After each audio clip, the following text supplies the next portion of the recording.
ورحمة الله وبركاته. إن الحمد لله نحمده ونستعينه ونستغفره ونؤمن به ونتوكل عليه ونعوذ بالله من شرور أنفسنا ومن سيئات أعمالنا. من يهده الله فلا مضل له ومن يضلله فلا هادي له. وأشهد أن لا إله إلا الله وأشهد أن محمدا عبده ورسوله. يا أيها الذين آمنوا اتقوا الله حق تقاته ولا تموتن إلا وأنتم مسلمون. يا أيها الناس اتقوا ربكم الذي خلقكم من نفس واحدة وخلق منها زوجها وبث منهما رجالا كثيرا ونساء واتقوا الله الذي تساءلون به والأرحام إن الله كان عليكم رقيبا. يا أيها الذين آمنوا اتقوا الله وقولوا قولا سديدا يصلح لكم أعمالكم ويغفر لكم ذنوبكم ومن يطع الله ورسوله فقد فاز فوزا عظيما. அளவற்ற அருளாளன் நிகரற்ற பேர் அன்புடையவனுமாகிய ஏகவல்ல அந்த இறைவனை போற்றியவனாக ஈருலக தலைவர் நபிகள் நாயகம் ஸல்லல்லாஹு அலைஹி வஸல்லம் அவர்கள் மீதும் அவர்களுடைய சொல் செயல் அங்கீகாரங்களை பின்பற்றி வாழ்ந்த சத்திய சஹாபாக்கள் சஹாபிய பெண்மணிகள் நல்லோர்கள் குறிப்பாக அமர்ந்திருக்கக்கூடிய நம் அனைவர்களின் மீதும் அல்லாஹ்வினுடைய சாந்தியும் சமாதானமும் என்றென்றும் நின்று நிலவட்டுமாக என்று பிரார்த்தனை செய்தவனாக இந்த தர்பியாவுடைய வகுப்பை ஆரம்பம் செய்கிறேன். எல்லாம் வல்ல அல்லாஹ்வின் நல்லடியார்களே, பெற்றோர்களுக்கு சில உபதேசங்கள் என்ற தலைப்பு தர்பியாவுடைய தலைப்பாக தேர்வு செய்யப்பட்டுள்ளது. பேசப்பட வேண்டிய மிக மிக முக்கியமான ஒரு தலைப்பு, ஒரு தர்பியாவில் அல்ல, பல தர்பியாக்கள் இது போன்று தொடர்ச்சியாக நடைபெற்று திரும்ப திரும்ப ஞாபகம் ஊட்டிக்கொண்டே இருக்கப்பட வேண்டிய மிக மிக முக்கியமான ஒரு தலைப்பு. கோவிட்டுக்கு அப்புறம் காவல்துறையில இருந்து வரக்கூடிய மிக முக்கியமான ஒரு செய்தி என்ன தெரியுமா? பள்ளி கல்வித்துறைகளும் கூட ஒரு கட்டத்திலே நாங்கள் பெரிய தவறிழைத்து விட்டோம் என்ற ஒரு வார்த்தையை பதிவு செய்கிறார்கள். ஏன் அப்படின்னா, கோவிடுக்கு அந்த நேரத்துல, இந்த கொரோனா வைரஸினுடைய அந்த காலகட்டத்துல மக்களுக்கு கல்வி கொடுக்க வேண்டும் என்பதற்காக ஆன்லைன் வகுப்புகள் நாங்கள் எடுத்தோம். அதற்கு முன்னால் வரைக்கும் மாணவர்களுடைய கல்வித்திறன், அறிவுத்திறன் சமூக வலைத்தளங்களிலே அந்த நெட்டோட இருக்கக்கூடிய கனெக்ஷன் எந்த அளவுக்கு இருந்தது, கோவிடினுடைய காலகட்டத்துக்கு பிறகு அந்த நெட்டை பயன்படுத்தக்கூடிய மக்களுடைய பயன்பாடு எந்த அளவுக்கு இருக்கிறது என்பதை ஆய்வு செய்துவிட்டு காவல்துறை சொல்கிறது, அதிகமாக போதையை பற்றி பேசுங்கள், ஆபாசத்துக்கு எதிராக நீங்கள் பேசுங்கள், பெற்றோர்களுக்கு விழிப்புணர்வு கொடுங்கள், ஒரு சிறந்த பிள்ளைகளை உருவாக்க வேண்டும் என்ற ஒரு கருத்தை திரும்ப திரும்ப நீங்கள் பதிய வைத்துக் கொண்டே இருங்கள் என்று காவல்துறையும் பல கட்டத்திலே பேசக்கூடிய மிக முக்கியமாக ஒரு சில செய்திகளை அறிந்து கொள்ள வேண்டிய ஒரு தலைப்பாக இருக்கின்ற காரணத்தினால் ஒரு 50 நிமிஷம் அப்படியே கொஞ்சம் அமைதியா உட்கார்ந்து ஏதாவது ஒண்ணு சொல்லுவேன், அதை அப்படியே கொஞ்சம் செவிதாழ்த்தி கேட்டு, இப்னு மஸ்ஊத் ரலியல்லாஹு அன்ஹு அவர்கள் சொல்வார்கள், நாங்கள் அல்லாஹ்வின் தூதர் ஸல்லல்லாஹு அலைஹி வஸல்லம் அவர்களுடைய சபைக்கு கல்வி கற்பதற்காக சென்றால் போகும்போது ஒரு மாதிரி போவோம், எங்களுக்கு கல்வி தெரியும், என்ன சொல்ல போறாங்கன்னு கேட்பதற்காக நாங்கள் செல்வோம். ஆனால் திரும்ப வரும்போது கண்டிப்பாக ஒரு புத்துணர்ச்சி பெற்றவர்களாக, ஈமானை அதிகரித்துக் கொண்டவர்களாக, சொல்லப்பட்ட செய்திகளை எங்களுடைய வாழ்க்கையில பின்பற்ற வேண்டும் என்ற சிந்தனையோடு தான் அந்த சபையை விட்டு கலைவோம். இந்த சபையில நம்ம மிக முக்கியமா உட்கார்ந்து இருக்கிற நோக்கம் என்ன? எல்லா செய்திகளும் தெரியும் தான் நமக்கு, ஆனா சொல்லப்பட்ட செய்திகள் எங்களுடைய வாழ்க்கையில பின்பற்றவே மாட்டோம் அப்படிங்கிற ஒரு லட்சியத்தோடு கலைந்து செல்ல வேண்டும். சரியா? ஆமாவா இல்லையா? ஆமா, பின்பற்ற மாட்டேன்னு சொல்லுங்க. எல்லாரும் பாதுகாக்க வேண்டும் ஒரு விழிப்புணர்வுக்காக சொன்னது. சொல்லப்படக்கூடிய செய்திகளை நம்முடைய வாழ்க்கையில ஏதாவது முடிந்த அளவுக்கு பின்பற்ற வேண்டும், நாளை மறுமையில சொர்க்கம் அடைய வேண்டும் என்ற ஒரு உயர்ந்த சிந்தனையில ஒரு சில கருத்துக்களை உங்கள் முன்னால் பகிர்ந்து கொள்ளலாம் என்று ஆசைப்படுகிறேன்.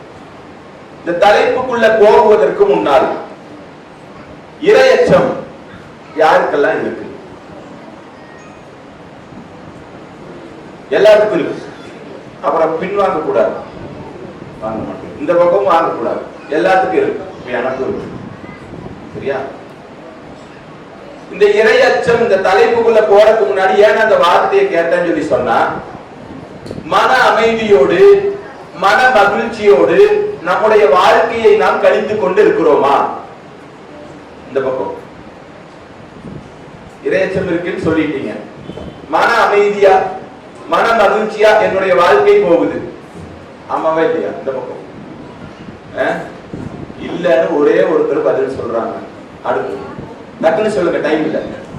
ஆமா, மன மகிழ்ச்சியோடு மன நிம்மதியோடு வாழ்க்கை போகும். சரி, இந்த மன அமைதி பெற வேண்டும் என்றால் நாம் கடைபிடிக்க வேண்டிய ஒரு சில நடவடிக்கைகள் என்ன? மன மகிழ்ச்சியா சந்தோஷமா இருக்கணும், இந்த நிகழ்வுகளை கடைபிடிக்க வேண்டும் அப்படின்னா என்னென்னலாம் கடைபிடிக்கலாம்?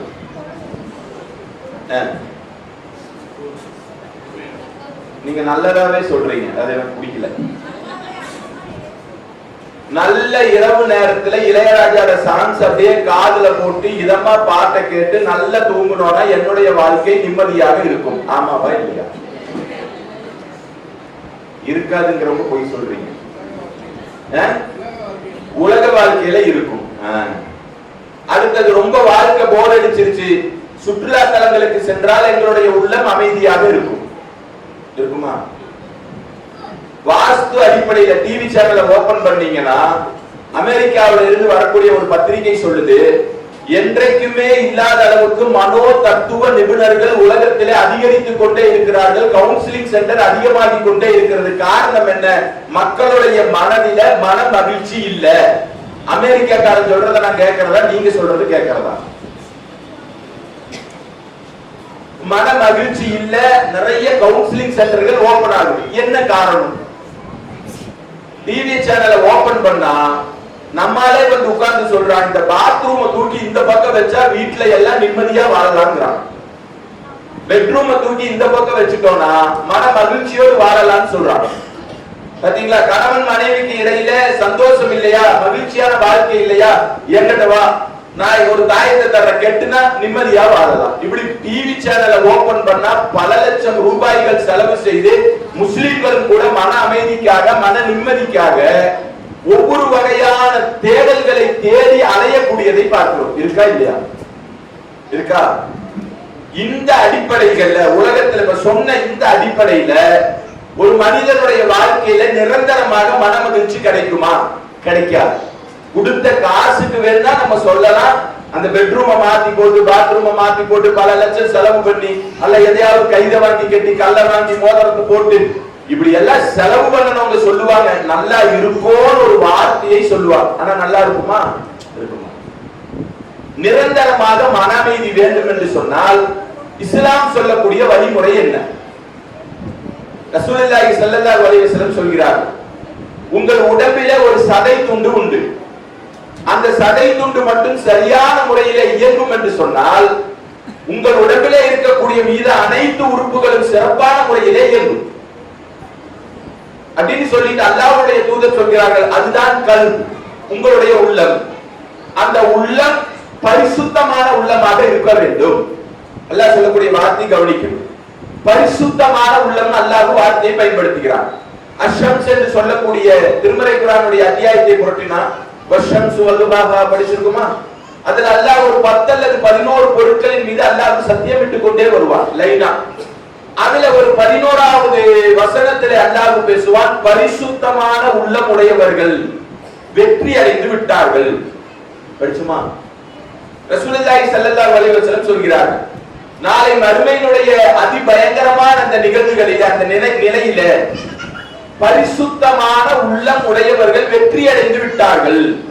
இப்படி நிறைய வசனம், நிறைய நபிமொழி நம்மால் பார்க்க முடியும். அது என்ன பரிசுத்தமான உள்ளம்? சொல்லுங்களேன். பரிசுத்தமான உள்ளம் தான் என்ன? அல்லாஹ்வை நினைவு கூறக்கூடிய உள்ளம். சரியான பதில் தான், சரியான பதில். இது நம்ம எப்படி அப்படிங்கறத பார்க்கிறதுக்கு முன்னாடி ஒரு சில நபித்தோழர்களுடைய வரலாறுகளை கொஞ்சம் சுருக்கமாக பார்த்தோம் சொல்லி சொன்னா, அவர்களால் எப்படி பரிசுத்தமாக வாழ முடிந்தது, நம்மால் ஏன் வாழ முடியலன்னு ஒரு முடிவுக்கு வந்துட்டோம்னா அதுக்கு உண்டான விளக்கத்தை பார்க்கலாம். ரோம நாட்டினுடைய ஒரு படை தளபதி போர்க்களத்துல நிற்கிறார், பல லட்சம் படைகளோடு. எதிர்த்தரப்பிலே நபித்தோழர்களுடைய படைகள் சொற்பமான எண்ணிக்கையிலே களத்திலே நிற்கிறார். ரோம நாட்டினுடைய படை தளபதி கேட்கிறார் நபித்தோழரை பார்த்து, நீங்கள் எல்லாம் யார்? ஒரு கிழிந்த ஆடையை உடுத்திருக்கீங்க, அந்த ஆடைகளில ஒட்டுப்படாத இடமே இல்லை, சாப்பிடுறதுக்கு சரியான சாப்பாடு இல்லை, காய்ந்த ரொட்டிகளை திங்கக்கூடிய, மட்டமான பேரிச்சம்பழத்தை திங்கக்கூடிய, உடுத்துவதற்கு சரியான உடை இல்லை, இருப்பிடம் இல்லை, வாகனம் இல்லை, எங்களோடு எதிர்த்து போர் செய்வதற்கு ஆயுதம் இல்லை, எங்களுடைய பார்வையில நீங்க ஒரு முசாஃபர், ஒண்ணுமே இல்லாதவங்க. ஆனா எங்களிடத்துல அரண்மனை இருக்கு, நகைகள் இருக்கு, மிக பிரம்மாண்ட சொத்துகள் இருக்கு, உயர்ந்த ஆடைகள் இருக்கு, எங்கள் இடத்திலே வாகனம் இருக்கு, பிரம்மாண்ட ஆயுதங்கள் எங்கிட்ட எல்லாமே இருக்கு. ஆனா போர்க்களத்திலே உங்களுக்கு வெற்றி கிடைக்கிறது, எந்த சலனமும் இல்லாமல் இந்த களத்திலே இவ்வளவு பெரிய படைகளை எதிர்த்து நிற்கிறீர்களே, இந்த மன அமைதி உங்களுக்கு எப்படி வந்தது? நபித்தோழர் கேட்கிறார். இந்த ரோம நாட்டினுடைய படைத்தளபதி கேட்கிறார். அந்த நபித்தோழர் பதிவு செய்தார், எங்களுக்கு இந்த போர்க்களத்திலே இரண்டு மகிழ்ச்சி உண்டு. ஒன்னு, ஒரு காலம் இந்த போர்க்களத்திலே நாங்கள் வெற்றி அடைந்தால் அல்லாஹ்வுடைய மார்க்கத்தை உங்களுடைய பகுதியில எடுத்து வைக்கக்கூடிய ஒரு மிகச்சிறந்த வாய்ப்பு எங்களுக்கு கிடைக்கும். இரண்டாவது, போர்க்களத்திலே ஒரு காலம் நாங்கள் எங்களுடைய கருத்துக்கள் வெட்டப்பட்டு மரணம் அடைந்தால் மறுமையில உயர்ந்த சொர்க்கமான ஜன்னத்துல் ஃபிர்தௌஸ் என்று சொல்லப்படக்கூடிய சொர்க்கம் எங்களுக்கு உண்டு. ரெண்டுமே எங்களுக்கு மகிழ்ச்சி தான். இந்த மகிழ்ச்சி தான் மன அமைதியோடு எங்களை இங்கே களத்தில நிக்க வைத்தது. எந்த தருணத்துல? போர்க்களத்துல திரும்பி வருவோமா மௌத்தா போகுமான்னு தெரியாது. இந்த நேரத்துல மன அமைதியோடு மன மகிழ்ச்சியோடு நபித்தோழர்கள் இருந்தார்கள் என்று சொன்னால் அவர்களுடைய உள்ளம் பரிசுத்தமானது எப்படி? நீ சாது பின் முஆத் ரலியல்லாஹு அன்ஹு அவர்கள் ஒரு போர்க்களத்தில் அவருடைய கைகளில் அம்பு எய்து அப்படியே ரத்தம் பீரிட்டு அப்படியே வருது, ரத்தம் நிக்கல. அல்லாஹ்வின் தூதருக்கு தெரியுது, நபித்தோழர்களுக்கு தெரியுது, கண்டிப்பாக ஒரு மௌத்தா போயிருவாரு தெரியுது. மரணத்தினுடைய படுக்கையிலே இருக்கிறார் அவர். அல்லாஹ்வின் தூதர் ஒரு கூடாரத்தை கண்ணுக்கு முன்னால் அமைத்து கொடுத்து, காலையில போவார், மதியானம் போவார், சாயந்தரம் போவார், பார்க்குவார், நலம் விசாரிப்பார், திரும்ப வருவார். அவரோட உள்ள எப்படி இருக்கணும்? மௌத்தா போயிருவோம், ஐயோ முடிஞ்சிச்சு, அடுத்த கட்ட வாழ்க்கை என்ன, நம்முடைய நிலை என்ன? சொர்க்கத்தை கொண்டு சுபசெய்தி பெற்ற நபித்தோழர்களாக இருந்தாலும் சரி, அந்த நேரத்துல மனசுல கொஞ்சமாக ஒரு சலசலப்பு வரணும். அதான யதார்த்தம். நான் வந்துதா அவர் செய்யக்கூடிய பிரார்த்தனை பாருங்க, இறைவா உன்னிடத்திலே நான் பிரார்த்தனை செய்கிறேன், என்னுடைய இந்த காயத்திலே எனக்கு நீ மரணத்தை கொடு. எப்ப தெரியுமா கொடுக்கணும்? என்னுடைய நபியை எதிர்த்து போர் செய்வதற்கு நீ யாரும் வரக்கூடாது, என் நபியோடு இனி எதிர்ப்பதற்கு நீ யாரும் இல்லை என்று உறுதியாக இருந்தால் இந்த காயத்தோடே இறைவா எனக்கு மரணத்தை கொடு. ஏன் அவரு சக்கராத்துடைய நிலையில தானே இருக்கிறார். ஏன் அவர் எப்படி கேட்டிருக்கணும்? இறைவா என் காயத்தை சரியாக்கு, நான் நல்லா இருக்கணும், என் பொண்டாட்டி மக்களை பார்க்கணும், சொத்துக்களை பாதுகாக்கணும், இனி மார்க்கத்துக்காக கொஞ்ச நாள் வாழணும், நிறைய இப்படி கேட்டிருக்கலாமா இல்லையா?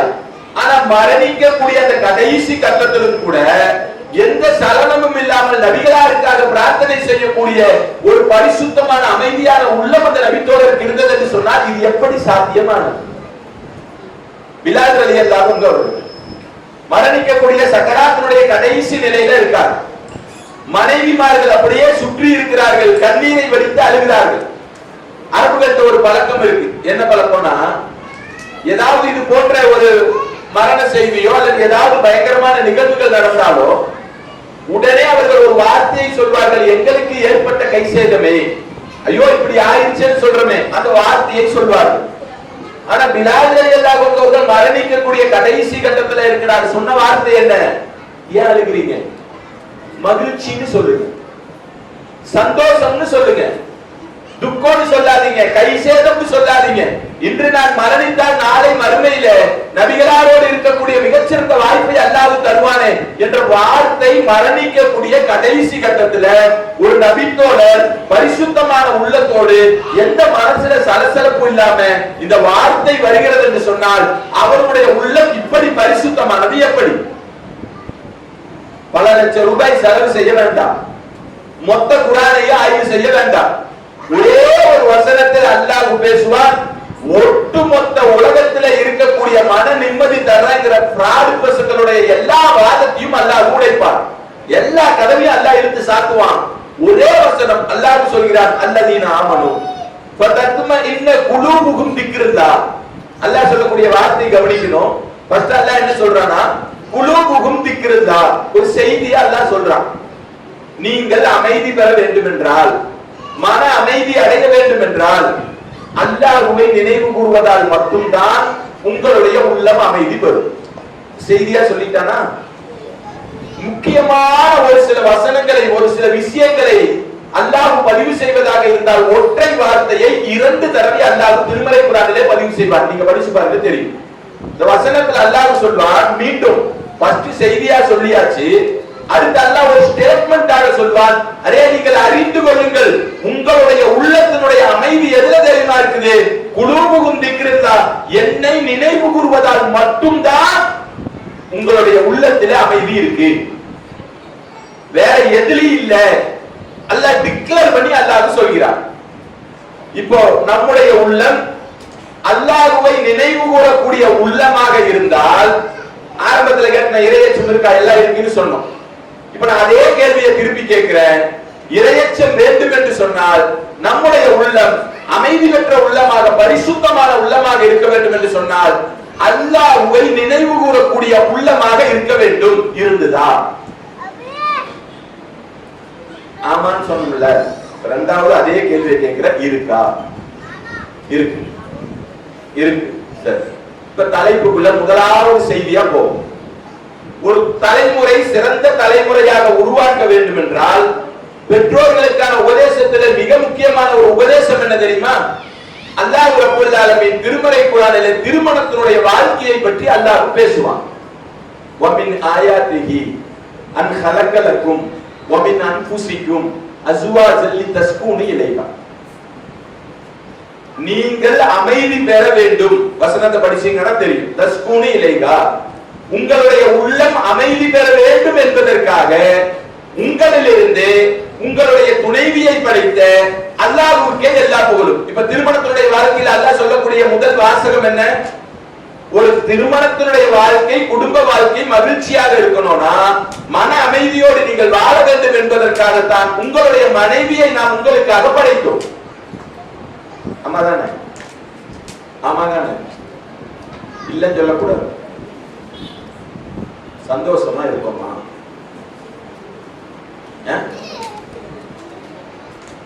அல்லாஹ்வால் பாதுகாக்கப்பட்டவர்களை தவிர இன்றைக்கு திருமணத்தினுடைய வாழ்க்கை எப்படி தெரியுமா இருக்கு? நான் சில செய்திகளை சொல்றேன். சமீபத்துல ஒருத்தர் 1 வருஷத்துக்கு முன்னாடி திருமணத்தினுடைய அந்த நாளில எடுத்த போட்டோவை பகிர்ந்துக்கிறார். பகிர்ந்துட்டு கீழே ஒரு செய்தி எழுதுறார். ஒரு நண்பரே எழுதுறார், 1 வருஷத்துக்கு முன்னாடி என்னுடைய நண்பருக்கு திருமணம் ஆச்சு. என் நண்பன் சிரித்த கடைசி சிரிப்பு சென்ற வருடம் 2024.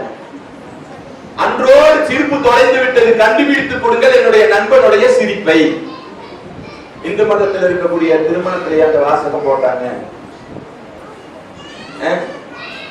முஸ்லிம் திருமணத்திலே போடப்பட்ட வாசகம் ஒட்டுமொத்த உலகத்தினுடைய நீதிமன்றமும் ஒரு நிமிஷம் அப்படியே ஆடிச்சு. நீதித்துறை ஆடிச்சுன்னு சொல்லுவாங்கல்ல, ஒரு வழக்கு வருது, புருஷனும் கொண்டாடி நிக்கிறாங்க. அந்த ஜட்ஜ் அம்மா கேக்குது, ஏமா உனக்கு உன் புருஷனுக்கு என்ன சண்டை? அப்படியே ஓடுது. இப்ப அந்த அம்மா கடைசியிலே கேக்குது, அம்மா உனக்கு சோறு போடாம இருந்தானா? இல்ல, அந்த ஆளு சரியா சோறு போடலாம். செலவுக்கு காசு தராம இருந்தாரா? பர்ஃபெக்டா இந்த மனுஷன் மாதிரி வேற ஒரு மனுஷன் அப்படி பர்ஃபெக்டா தருவாரு. டிரெஸ் எடுத்து தரலையா? 100% கொடுத்தா. வாகனம் வாங்கி தரலையா? கொடுத்தா. வண்டி இது வீடு கொடுக்கலையா? கொடுத்தா. மகிழ்ச்சியா இல்லையா? இருக்கும். குழந்தைகள் இருக்கா? இருக்கு. என்னதாம்மா உன் பிரச்சனை? அம்மா சொன்ன வார்த்தை என்ன தெரியுமா? இவ எனக்கு வேண்டவே வேண்டாம், ஒரே காரணம் இவ என் கூட சண்டைக்கே வர மாட்டேங்கிறான். அல்லாஹ் சொன்ன மன அமைதி எங்க போச்சு? நேரடியாக பார்த்த ஒரு சில செய்திகள், ஊர் பேர் சொல்ல விரும்பல. ஒரு வருஷம் திருமணத்தினுடைய வாழ்க்கை வாழ்ந்தார், அடுத்த வருஷம் டைவர்ஸ் வேணும். ஏமா வேணும்? போர் அடிச்சிருச்சு. சொல்றது யார்?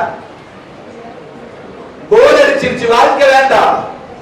குழந்தை பெற்றெடுப்பதற்காக தாயினுடைய வீட்டுக்கு வந்தா 100 பெண்களில கிட்டத்தட்ட 10 அல்லது 20% பெண்கள் திரும்ப மாப்பிள்ளை வீட்டுக்கு போறதில்லை. தலாக்கு. என்ன காரணம்? ஒரு காரணமும் இல்ல. குழந்தை பெற்றெடுக்க வந்தா திருப்பி போறதில்லை. ஏன்? அல்லாஹ்வை நினைவு கூறுகிறோம் என்ற ஒரு வார்த்தை கேட்பது ஆமான்னு சொன்னமே. உங்களுடைய உள்ளத்திலே கையை வைத்து நீங்கள் சொல்லுங்க, இங்க இருக்கக்கூடிய என்ன உட்பட பேசக்கூடிய கேட்கக்கூடிய நீங்கள் உட்பட எங்களுடைய திருமணத்தினுடைய வாழ்க்கையில் இந்த வசனத்தினுடைய அடிப்படையில அல்லாஹ்வை நினைவு கூர்ந்து என்னுடைய திருமணத்தினுடைய வாழ்க்கை அழகான முறையிலே பயணிக்கிறது சொல்லக்கூடிய நபர்கள் எத்தனை பேர்?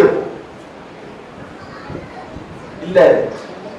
பெரும்பாலும் இந்த கேள்விக்கு பதிலை கேட்டா ஏதாவது ஒரு இடத்துல ஒரு குறை சொல்லக்கூடியவர்களாகத்தான் இருப்போம். உங்களுக்குள்ள ஒரு அண்டர்ஸ்டாண்டிங் இல்ல. பெற்றோர்கள் தங்களுடைய பிள்ளைகளை தவறவிடக்கூடிய முதல் அடி எங்க தெரியுமா? இந்த இடம் தான். கணவனுக்கும் மனைவிக்கும் மத்தியில ஒரு பரஸ்பரமான ஒரு பாசம், ஒரு அன்பு இல்லைன்னு சொன்னா, ஒரு மன நிம்மதி இல்லைன்னு சொல்லி சொன்னா, அந்த குடும்பம் அல்லாஹ்வை நினைவு கூறக்கூடிய குடும்பமாக இல்லைன்னு சொல்லி சொன்னா, அந்த குடும்பம் ஒரு சிறந்த தலைமுறையை, ஒரு சிறந்த பிள்ளையை அந்த பெற்றோர்களால் ஒரு காலம் உருவாக்க முடியாது. இது வெறுமனே நான் சொல்லல, வெறுமனே சாதாரணமாக சொல்லக்கூடிய வார்த்தை அல்ல இது. இந்த திருமணத்தினுடைய வாழ்க்கை பொறுத்த வரைக்கும் எந்த அளவுக்கு ஒரு அந்நியோன்யம் இருக்க வேண்டும் என்று சொன்னால், எந்த அளவுக்கு ஒரு புரிந்துணர்வு இருக்க வேண்டும் என்று சொன்னால், அந்த பெற்றோர்களிடத்துல முதலாவதாக ஒருவருக்கு ஒருவர் நன்றாக புரிந்து கொண்டு மார்க்கத்தினுடைய அடிப்படையில் வாழக்கூடிய பெற்றோர்களாக முதலாவதாக இருக்க வேண்டும். அப்படி இருந்தால் அந்த பெற்றோர்களுடைய அடுத்த பண்பு என்ன தெரியுமா? அவர்கள் தொழக்கூடிய தொழுகையும் அல்லாஹ்வை நினைவு கூறக்கூடிய அச்சமுள்ள தொழுகையாக இருக்கும். இருக்குமா இருக்காதா? சொல்லுங்க, இருக்குமா இருக்காதா? ரெண்டு பேருக்கு மத்தியில ஒரு அண்டர்ஸ்டாண்டிங்கே இல்ல. இப்ப தொழுகையினுடைய விஷயத்தை அந்த குடும்பத்துக்கு எப்படி இருக்கும்? முதலாவதாக நாம் புரிந்து கொள்ள வேண்டியது, நம்முடைய பிள்ளையை சிறந்த முறையில வளர்த்த வேண்டும் என்று சொன்னால் மன நிம்மதியோடு, கணவனுக்கு என்னுடைய மனைவி கண் குளிர்ச்சி, மனைவிக்கு என்னுடைய கணவன் கண் குளிர்ச்சி என்று மார்க்கத்தினுடைய அடிப்படையில் இந்த விஷயத்தினுடைய அடிப்படையில் ஒன்றிணைந்தால் நம்முடைய பிள்ளை அடுத்த கட்டமாக தொழுகையினுடைய விஷயத்தில சரியான முறையிலே உருவாக்கக்கூடிய ஒரு பெற்றோர்களால் நம்மால் இருக்க முடியும். அந்த வசனம் அல்லாஹ்வை நினைவு கூறக்கூடிய வசனமாக இருக்கும். ஆனா இன்னைக்கு தொழுகையில நம்ம நிலை என்ன? நான் நிலை என்ன என்று சொல்வதற்கு முன்பாக நான் ஒரு வார்த்தையை பதிவு செய்கிறேன். பலஸ்தீனத்தினுடைய அந்த மண்ணை நீங்கள் கொஞ்சம் ஆய்வு செய்தால் எந்த அளவுக்கு அவருடைய தொழுகை இருக்கிறது என்று சொன்னால், ஒரு இடத்துல சஃப்ல வரிசையாக நின்று தொழுது கொண்டிருப்பார்கள். பள்ளிவாசல் இல்ல, இந்த மாதிரி டென்ட் இல்ல, இந்த மாதிரி லைட் இல்ல, உட்கார்றதுக்கு ஃபேன் இல்ல, பிடிப்பதற்கு கேமரா இல்ல, குடிக்குவதற்கு தண்ணீர் இல்ல. அப்படியே இருக்கக்கூடிய மண்ணை எல்லாம் அப்படியே உதறி விட்டாச்சு. அந்த இடத்துல தொழுகைக்காக வந்து நின்றாச்சு. தொழுது கொண்டே இருப்பார்கள். நேரடியாக குண்டை வீசி அத்தனை நபர்களையும் கொலை செய்வார்கள். சரி, இப்ப அவங்க முடிவு பண்றாங்க, நம்ம தொழுகும் போது தானே குண்டை போடுறான், தொழுகவே வேண்டாம் அப்படின்னு முடிவு பண்ணிட்டாங்க. சொன்ன ஒத்துக்குவீங்களா? திரும்ப என்ன செய்யறாங்க? திரும்பவும் சுத்தமா சொல்லுங்க, திரும்பவும் தொழுகிறார்கள். வருதா? ஆனா இன்னைக்கு நம்மளுக்கு ஏசி இருக்கு, சொகுசான பெட் இருக்கு, நல்ல வீடு இருக்கு. காலையில எந்திரிச்சு அல்லாஹ்வுடைய மரணத்தை தவிர எந்த ஏவுகணை குண்டுகளும் வந்து வீசாது என்று சொல்லப்படக்கூடிய அளவுக்கு ஒரு பாதுகாப்பான தற்சமயத்தில் ஒரு பாதுகாப்பான பகுதியில இருக்கிறோம். இருக்கக்கூடிய நாம் நம்முடைய பிள்ளையை தொழக்கூடிய விஷயத்தில் பெற்றோர்களாக இருக்கக்கூடிய நாம் எப்படி இருக்கும்? ஒரு 30 வருஷத்துக்கு முன்னாடி எடுங்க, நம்முடைய முஸ்லிம் மொஹல்லாவுக்குள்ளாக நாம் பயணித்தோம் என்று சொன்னால் அந்த முஸ்லிம் மொஹல்லாக்கள் எப்படி இருந்தது? மக்ரீபினுடைய நேரத்துல நம்முடைய வலிமா, நம்முடைய உம்மாவெல்லாம் ஒரு தொழுகைப்பாயை போட்டு பள்ளி அப்படியே உட்கார்ந்தாங்கன்னு சொல்லி சொன்னா அந்த மக்ரீப் முடியும், விக்ர் எடுக்கக்கூடிய ஒரு சூழல் வரும். அப்படியே இஷா முடியும். இஷா முடித்த உடனே அப்படியே உறங்குவதற்கு செல்லக்கூடிய திருமறை குர்ஆனுடைய வசனங்களை ஓதக்கூடிய ஒரு முஸ்லிம்களுடைய ஒரு மொஹல்லாக்களாக இருந்ததை நம்ம உணர்ந்திருப்போம். அந்த சமுதாய அந்த ஒரு கட்டத்துல இருந்து தான் நம்ம எல்லாம் வந்திருப்போம். அப்படிதானே? நம்முடைய தாய்மார்கள் இருக்காங்க, இனி ஒரு சிலர் அப்படி இருக்காங்க. ஆனா இன்னைக்கு நிலைமை என்ன? முஸ்லிம் மொஹல்லாக்களுடைய இன்றைக்கு நிலைமை என்ன? என் பிள்ளை நான் நல்லா வளர்த்தனப்பா, பயங்கரமா வரணும், எல்லாம் சரிதான். முதல்ல அடிப்படை இல்ல, கணவனுக்கும் மனைவிக்கும் மத்தியில எந்த அண்டர்ஸ்டாண்டிங்கும் இல்ல. இரண்டாவது, தொழுகையாவது அல்லாஹ்வுடைய கிருபையில அல்லாஹ்வை நினைவு கூறக்கூடிய விதத்துல இருக்கான்னு சொல்லி சொன்னா அதுவும் இல்ல. இன்னைக்கு நம்ம முஸ்லிம் மொஹல்லாக்கள்ல அது குறிப்பா ஞாயிற்றுக்கிழமை மக்ரிப் தொழுகைக்கு அப்படியே போய் பாருங்க, ஒரு ரவுண்டு போங்க பார்க்கலாம். என்ன சவுண்ட் வரும்? என்ன சவுண்ட் வரும்? இந்திய தொலைக்காட்சி முதல் முறையாக திரைக்கு வந்து சில மாதமே ஆனது. புதிய திரைப்படம். அதுக்குன்னு பாக்குறதே இல்லன்னு நான் நியாயம் கற்பிக்கிறதுக்கு வரல. மனுஷன் தான் தவறு செய்வான், ஏதாவது ஒரு வகையில் ஏதாவது ஒரு பாட்டு பாக்குறதா இல்லன்னு சொல்லல. ஆனா நிரந்தரமாக இது எப்படி மாறிடுச்சு தெரியுமா? நம்ம நினைக்கிறோம் அது தொழுகை, அதெல்லாம் அப்படியே யோசிக்கிறோம். இந்த சாதாரணமாக இந்த பாடலினுடைய காட்சிகள், சாதாரணமாக இந்த நாடகத்தினுடைய காட்சிகள் எல்லாம் தினம் தினம் முஸ்லிம்கள் வாழக்கூடிய வீடுகளில 6 மணிக்கெல்லாம் டிவியை ஓபன் பண்ணியாச்சுன்னு சொல்லி சொன்னா 11 மணி வரைக்கும் கண்டிப்பாக எல்லா நாடகங்களும் டிவியில ஓடிட்டு இருக்கு. பார்க்கக்கூடிய முஸ்லிம்கள் அதிகம். சமீபத்துல ஒருத்தர் சொல்றாரு கிட்ட, எங்க வீட்டுல வைஃபை இருந்தது, நான் கழட்டிட்டேன், எனக்கு கும்மாக்கு சண்டை.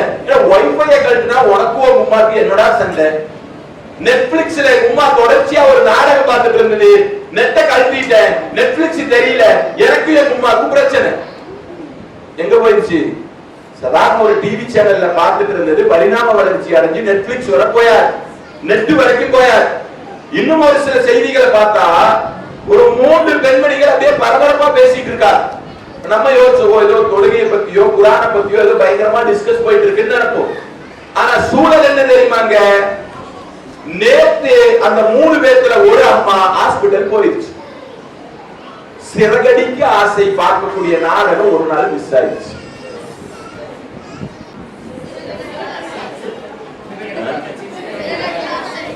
இல்ல இல்ல, இந்திய தொலைக்காட்சி தாண்டிடுச்சு, நெட்ஃபிளிக்ஸ் எல்லாம் போயிட்டோம். எவ்வளவு கஷ்டப்பட்டு அந்த நாடகத்துல பேரை நான் எடுத்தேன், அதை விட விட முடியும். சிறகடிக்க ஆசை எதுல ஒளிபரப்பாகுது? அது விஜய் டிவில ஒளிபரப்பாகும். ஸ்டார் விஜய் அப்படி சொல்லணும். டைமிங் எல்லாம் கேட்க கூடாது, சரியா? இதுல என்ன ஒரு ஹைலைட்னா, அந்த 3 பெண்கள் பரபரப்பா பேசுறாங்க. நேத்து நான் வந்து ஹாஸ்பிட்டல் போனதுனால அந்த நாடகத்தினுடைய நிகழ்வு என்னங்கிறது எனக்கு தெரியல, என்ன நீ சொல்லுங்கிறாங்க. அந்த அம்மாவும் பயங்கரமா கதையெல்லாம் சொல்லுது. அந்த 3 நபர்களும் பிரிஞ்சிடறாங்க.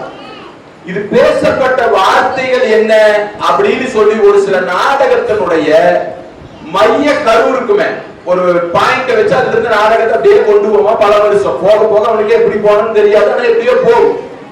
நாடகத்தினுடைய மிக முக்கியமான கருத்து ஒரு 5 நாடகத்தை ஆய்வு செஞ்சோம். ஃபர்ஸ்ட் நாடகம் சரியான கருத்து மிக்க நாடகம், மாமியாவை எப்படி மருமக போட்டு தள்ளும்.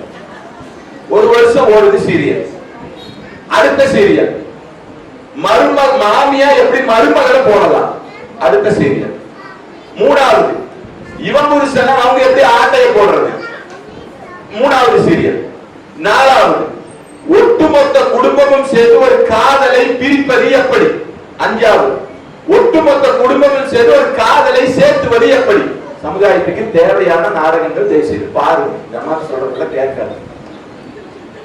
இதுல என்ன ஹைலைட்னா, ஒவ்வொரு நாளும் நாடகம் ஓடும் போது நம்ம முஸ்லிம் தாய்மார்கள் முடிவு செய்யறாங்க, இந்த நாடகத்தினுடைய முடிவு கதாசிரியர் எழுதுவதற்கு முன்னால் இவங்க எழுதிட்டாங்க. எப்படி தெரியுமா எழுதுனாங்க? ஏன் இந்த நாடகம் இப்படியே போனா போயிட்டு தான் இருக்கும், இந்த கயலி இந்த ராஜாவை கூட்டிட்டு ஊட்ட விட்டு ஓடி போனான்னு வையே, இந்த நாடக செமையா இருக்கும். ஏன் கெட்டி வச்ச இப்ப என்ன, ஏன் இப்படி போட்டு பாராப்படுத்துறாங்க, அவன் நல்லவன் தானே, எல்லாம் ஸ்டேட்மெண்ட் கொடுத்து முடிச்சு அந்த 3ல 1 மறாவது நாள் காலையில போலீஸ் ஸ்டேஷன்ல நின்று. எதுக்கு? ஐயோ என் புள்ள ஒரு மாற்று மதத்துல இருக்கிறவனை லவ் பண்ணி ஸ்டேஷனுக்கு வந்துருச்சு, எப்படியாவது என் பிள்ளைய காப்பாத்தி கொடு. கதறிச்சா? இந்த வீடியோ பார்த்திருப்பீங்கன்னு நினைக்கிறேன். ஐயோ எப்படியாவது காப்பாத்தி கொடுங்க, அம்மா வந்துருமா. அந்த தந்தை கடந்து ரோட்ல அப்படியே உருள்றாரு, அழுகிறாரு, கதறாரு. அவங்க அம்மா வளர்த்தனதை எல்லாம் சொல்லுது, நீ இப்படி நோய்வாய்ப்பட்டிருந்த உன நான் இப்படி எல்லாம் பார்த்தேன், இப்படி கஷ்டப்பட்டு பெற்றேன். தந்தை சொல்றார், நான் பல நாள் சாப்பிடாம நீ கேட்டதெல்லாம் வாங்கி கொடுத்த உனக்கு சைக்கிள், இப்படியே பட்டியல் இருந்தார், கதறார், அழுகிறார். எல்லாம் கேட்டா அந்த புள்ள சொன்ன ஒரே வார்த்தை என்ன தெரியுமா? நான் அவனோட தான் போவேன். காவல்துறை சொன்னது என்ன தெரியுமா? அவங்க ரெண்டு பேருமே முடிவு எடுக்கக்கூடிய வயசு அடைஞ்சாச்சு, ஒன்னும் பண்ண முடியாது. திருமணம் செய்து வைத்தார்கள்.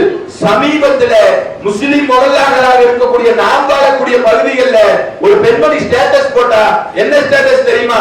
பருதாவை கலட்டி தாலி இந்து முறைப்படி கெட்டி நெத்தியில ஒரு பொட்டை வச்சு இவனை நான் திருமணம் செய்திருக்கிறேன் ஸ்டேட்டஸ் போடுறா. அப்பதான் வீட்டுல இருக்கிறவங்களுக்கு தெரியுது, கல்லூரியில படிக்கக்கூடிய என்னுடைய பெண் பிள்ளை வீடு தாண்டி போய் 2 நாள் ஆச்சு, மாற்று மதத்தை திருமணம் செஞ்சதில்லை, அந்த மதத்தோடே இணைந்து விட்டாள். ஆனா எனக்கு முன்னாடி பேசினவர் அழகா சொன்னாரா, இன்ன சொல்லாத்த தங்கா அனில் பகுஷாகிவல் முன்கர். நிச்சயமாக தொழுகை மானக்கேடான காரியங்களில் இருந்தும் தீமைகளில் இருந்தும் தடுக்குமா? தடுக்குமா? அல்லாஹ் அந்த வசனத்தை எப்படி தெரியுமா பேசுறார்? தடுக்கும். சந்தேகத்தினுடைய அடிப்படையில எல்லாம் பேசல, தடுக்கும். நான் கேட்கிறேன், கல்லூரியில கொண்டு போய் உங்களுடைய பிள்ளைகளை விடும்போது எத்தனை பெற்றோர்கள் அவங்க கையில போன் இருக்கும், ஒரு லொகரனுடைய நேரத்துல ஒரு போன் பண்ணி, அம்மா லொகர் தொழுதியா கேட்டுப்போமா? கல்லூரியில இருக்கிற பெண் ஆத்தர் அவசரத்துக்கு போன் வாங்கி கொடுத்தோம்ல, ஆப்பிள் போனா வாங்கி கொடுத்துருப்போம். சாப்பிடுறதுக்கு ஒண்ணு இல்ல, ஆனா வாங்கின போன 50,000 வட்டி இல்ல. ஏன்னா என் புள்ள படிக்கணும், சரி படிக்கிறதுக்கு வாங்கி கொடுத்திய. ஒற்றை போன் ஒரு நாளைக்கு பண்ணி தொழுதியாமா? அது அசரனுடைய நேரத்துல தொழுதுட்டு காலேஜில் தொழுதுட்டு வீட்டுக்குள்ள இருந்து வெளியில வா. ஏன் நீங்க கேட்கல? நம்ம தொழுகையே எங்க சிறகடிக்க ஆசையில இருக்கு. அப்புறம் எங்க போய் நம்ம பிள்ளைகிட்ட நம்ம கேட்போம்? நிலவரை என்ன தெரியுமா? அல்லாஹ் சொன்னா பாத்தியா, தீமையை தடுக்கும் அல்லாஹ் சொன்னா பாத்தீங்களா? உலக நடைமுறையில நான் ஒரு விளக்கத்தை சொல்றேன். கல்லூரியில படிக்கக்கூடிய ஹாதியான ஒரு பெண்மணி இருந்தா, பழைய செய்தி நமக்கு எல்லாம் தெரியும், மறந்திருப்போம். யார் அந்த பெண்மணி? மாற்று மதத்தை சார்ந்த ஒரு பெண்மணி. கல்லூரியினுடைய ஹாஸ்டல்ல இருக்கா. 2 முஸ்லிம் பெண்மணிகள் அதே ஹாஸ்டல்ல தங்கி இருக்காங்க. அவர்கள் தொழுகிறார்கள், ஓதுகிறார்கள், அவர்கள் நல்ல நடவடிக்கை இஸ்லாத்தின் அடிப்படையில் இருக்கிறார்கள். அந்த பெண்மணி பார்க்கிறார், இவருக்கு மேல ஒரு ஈர்ப்பு வருது, இஸ்லாம் தான் என்னன்னு கத்துக்கிட்டு இஸ்லாத்தை நோக்கி வருகை தந்தார். வந்த உடனே அந்த பெண்மணிய இஸ்லாத்துல இருந்து திருப்பி தாய் மதம் கூட்டிட்டு போனோம்னு சொல்லி மிக பிரம்மாண்டமான மனோ தத்துவ நிபுணர்கள் எல்லாம் அந்த பெண்ணிடத்தில் பேச்சுவார்த்தை நடத்துவதற்காக அப்பாயின்மெண்ட் வாங்கினாங்க. அவர் யார் எனக்கு அந்த பேர் சரியா ஞாபகம் வரல. அதுல மிக ஹாதியா சொல்லி அந்த மனோ தத்துவ நிபுணர் ஆர்எஸ்எஸ் மிக முக்கியமான ஒரு நபர், மனோ தத்துவ நிபுணர், இந்து மதத்தை கரைத்து குடித்தவர். அவருடைய வரலாறு நீங்க படிச்சீங்கன்னு சொல்லி சொன்னா, அவர் அட்டன் பண்ண கவுன்சிலிங்களை எல்லாம் மதம் மாற வைக்காம திரும்பவே வரமாட்டார். அவ்வளவு டேலண்ட், போல்டா, பிஸியான ஹாதியாவை கொண்டு வந்து உட்கார வைக்கிறார். 1 மணி நேரம் பேச்சுவார்த்தை போகுது, 2 மணி நேரம் பேச்சுவார்த்தை போகுது. வீட்டுக்கு வெளியில பத்திரிகையாளர்கள் எல்லாம் அப்படியே பயங்கரமா பரபரப்பா நின்றுட்டு இருக்காங்க. வெளியில வந்தவர் சொன்ன வார்த்தை என்ன தெரியுமா? இன்னி ஒரு 1/2 மணி நேரம் ஹாதியாவோடு நான் பேசி இருந்தால் நான் இஸ்லாத்தை தழுவி இருப்பேன். எப்படி இந்த மாற்றம் வந்தது? கல்லூரி நம்ம சொல்லிவிட்டோமா? நம்ம பிள்ளைகிட்ட நம்ம கேட்டோமா? அல்லாஹ் சொன்னானே 7 வயசு ஆனா தொழுக சொல்லு, திரும்ப திரும்ப சொல்லிட்டே 8 வயசுல சொல்லு, 9 வயசுல சொல்லு, 10 வயசு ஆச்சுன்னா மெல்லமா அடிச்சு சொல்லு. ஏன் அல்லாஹ் இவ்வளவு நீண்ட கால இடைவெளியில திரும்ப திரும்ப தொழுகையை சொல்லு சொல்லு சொல்லு சொல்லு ஏன் சொன்னா? உள்ளத்திலே ஆழமாக பதிய வேண்டும். நீங்க கல்லூரிக்கு போகக்கூடிய பிள்ளைக்கு மதியான போன பண்ணி தொழுதியாக கேளு, அந்த தொழுகை உங்களுடைய பெண் பிள்ளையை அந்த கல்லூரியில தவறு செய்வதை விட்டு தடுக்கும். நம்ம சொல்லல. கல்லூரிக்கு செல்லக்கூடிய பெண்ணிடத்திலே அல்லது ஆணிடத்திலோ நபிகள் நாயகம் ஸல்லல்லாஹு அலைஹி வஸல்லம் வரலாறை கொஞ்சம் சொல்லிக் கொடுங்களேன் பெற்றோர்கள். இந்த காதல்னா என்ன தெரியுமா அப்படின்னு கேளுங்க. உங்க பையன் சொல்லுவான், டிவில வருமே அதை சொல்லுவான், சினிமால வருமே அதை சொல்லுவான். எனக்கு இந்த கல்லூரியில இந்த பெண்ணை பிடிச்சிருக்கு, லவ் பண்ணா மனம் மகிழ்ச்சியா நிம்மதியா சந்தோஷமா இருக்கும். விபச்சாரத்தினுடைய வார்த்தைகளை எல்லாம் ஷைத்தானுடைய வடிவத்திலே அழகாக பேசுவான். இருக்கா இல்லையா? ஏமா இப்படி போனேன், அந்த பெண்ணை எனக்கு பிடிச்சிருக்கு, அந்த பையனை எனக்கு பிடிச்சிருக்கு, வாழ்ந்த அவனோட தான் வாழ்வேன். நம்ம முஸ்லிம் வரலாற்றுல நடக்கக்கூடிய செய்திகளை சொல்றேன். ஆனா நீங்க கல்லூரிக்கு போகக்கூடிய பெண்ணிடத்திலே அல்லது ஆணிடத்திலோ கூப்பிட்டு அப்படியே உட்கார வச்சு, பெற்றோர்கள் தவறு செய்யக்கூடிய இடத்தை சொல்கிறேன், அப்படியே உட்கார வச்சு, தங்க காதல்னா என்னன்னு தெரியுமா, ரொமான்ஸ்னா என்னன்னு தெரியுமா? நபிகள் நாயகம் ஸல்லல்லாஹு அலைஹி வஸல்லம் மரணிக்கக்கூடிய கடைசி நேரத்துல படுத்திருந்தாருப்பா. அவரால பேச முடியல, மணிமணியாக பேசக்கூடிய நபி, திடகார்த்தமாக நடக்கக்கூடிய நபி, கஸ்வா என்று சொல்லக்கூடிய ஒட்டகத்தில் அப்படியே ஜம்ப் பண்ணி உட்கார்ற அழகே தனி. நபித்தோழர்கள் வர்ணிப்பார்கள். இப்படி திடகார்த்தமாக இருக்கக்கூடிய நபியால் நடக்க முடியல, சக்கராத்தினுடைய வேதனை. கடைசி நேரத்தில் ஆயிஷா நாயகி ரலியல்லாஹு அன்ஹா அவருடைய நெஞ்சினுடைய பகுதியில் அப்படியே அல்லாஹ்வின் தூதர் சாஞ்சிருக்காருப்பா. இப்ப அவருடைய கண்ணுக்கு முன்னால் அப்துல் ரஹ்மான் இப்னு அவுஃப் ரலியல்லாஹு அன்ஹு அவர்கள் நிற்கிறார்கள். அல்லாஹ்வின் தூதர் அவர்கள் அப்படியே பார்த்தாங்க. ஒரு பார்வை அவருடைய பேக்கெட், ஒரு பல்லு தேய்க்கிற ஒரு குச்சி இருந்தது, அவ்வளவுதான். பார்த்த விட்டு ரசூலுல்லாஹ்னால பேச முடியல, அமைதியா இருக்கார். பக்கத்துல இருக்கிற ஆயிஷா நாயகி ரலியல்லாஹு அன்ஹா அவர்கள் டக்குன்னு பிடிச்சாங்க. அல்லாஹ்வின் தூதருக்கு பல் விளக்க வேண்டும் என்று ஆசை. அந்த குச்சியை வாங்கினாங்க, அல்லாஹ்வின் தூதருக்கு விளக்கி விட்டாங்க. ஆனா அல்லாஹ்வின் தூதரால் விளக்க முடியல, கடைசி நேரம் கஷ்டப்படுறாங்க. இப்போ ஆயிஷா நாயகி ரலியல்லாஹு அன்ஹா அவர்கள் அந்த குச்சி அப்படியே வாயில வச்சு கடிக்கிறார். அந்த குச்சி ஈரமாயிருச்சு. இப்ப அல்லாஹ்வின் தூதருக்கு தேய்ச்சி விட்டாங்க. தேய்ச்சி விட்டுட்டு ஒரு வார்த்தையை சொல்றாங்க, உங்களுடைய பிள்ளைகளிடத்தில் இந்த வார்த்தைகளை பதிவு செய்யுங்கள். அந்நிய பெண்ணோடு பைக்ல சுத்துறது அல்ல வாழ்க்கை, அது விபச்சாரம். அந்நிய ஆணோடு பைக்ல போறது அல்ல. முஸ்லிம் பெண்ணை கூப்பிட்டு வச்சு கேட்கிறாங்க, ஏடா இப்படி போற? நான் போனா உனக்கு என்ன? உன் வீட்டுல சொல்லுவேன், சொல்லு, என் வீட்டுல தெரியும், என் உமா தான் அனுப்பிச்சுட்டுது. அங்க போய் கேட்டா அவன் அண்ணன் மாதிரி, அவ யாரு? தம்பி மாதிரி. மாறி மாறிதான் முசீபத்துல போய் முடிச்சு. எங்க கல்லாருடைய பகுதியில முஸ்லிம் பெண்ணை கொலை செய்து எடுக்கல, வந்ததெல்லாம் அண்ணன் மாதிரிதான், தம்பி மாதிரிதான். இஸ்லாம் இதற்கு அனுமதிக்காது. ஆணும் ஆணும் நண்பனாகுவதற்கு இஸ்லாம் அனுமதிக்கும், ஆணும் பெண்ணும் நண்பரா அனுமதிக்காது இஸ்லாம். தேவைக்கு என்னாவது கேட்கலாம். பேசும்போதே பெண்களிடத்தில் அல்லாஹ் சொல்வார், நபி சொல்வார்கள், கடினமா பேசு. உன் மேல சபலம் வர்ற மாதிரி உளுந்து பேசாத. சபலம் வர்ற மாதிரி உளுந்து பேசுறதுக்கு நம்மளுக்கு ஒரு ஆள் இருக்கா, புருஷன், அவன் எப்படி வேணாலும் செய்யலாம், பிரச்சனையே இருக்காது. ஆனா நம்ம அங்க கொடுக்க வேண்டிய பாசத்தை எங்க கொடுப்போம்? மீன்காரன்ட்ட, மத்த நபர்கள்ட்ட. காசு வட்டிக்கு வாங்கணும்னா உளுந்து குழஞ்சி பேச சுபஹானல்லாஹ். அந்த காட்சிகள் கண்ணுல பார்க்கும் போது ஆத்திரம் வரும். என்ன பண்ண முடியும்? ஒண்ணு பண்ண முடியாது. கொண்டாடி மக்கள் எல்லாம் இருக்கு, பார்க்கணும்ல, பேசாம இடத்த காலி பண்ணிட்டு எல்லாம் மேல பாரத்தை போட்டு வர வேண்டியதான்.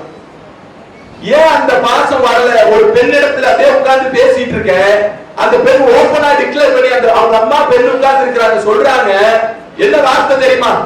எனக்கு என் ஃப்ரெண்ட்ஸோட பேசுற அந்த வார்த்தை புருஷன் கிட்ட பேச வரமாட்டேங்குது. நீங்க சொல்லிக் கொடுங்க, உங்களுடைய கல்லூரிக்கு போகக்கூடிய அந்த பிள்ளைகளிடத்துல நீங்க சொல்லிக் கொடுங்க. அரே, ஆயிஷா நாயகி ரலியல்லாஹு அன்ஹா அவர்கள் சொன்னார்கள், கடைசி நேரத்திலே அல்லாஹ்வுடைய தூதருடைய எச்சிலையும் என்னுடைய எச்சிலையும் அல்லாஹ் ஒன்றிணைத்த அல்லாஹ்வுக்கே எல்லா புகழும். என்ன வார்த்தை!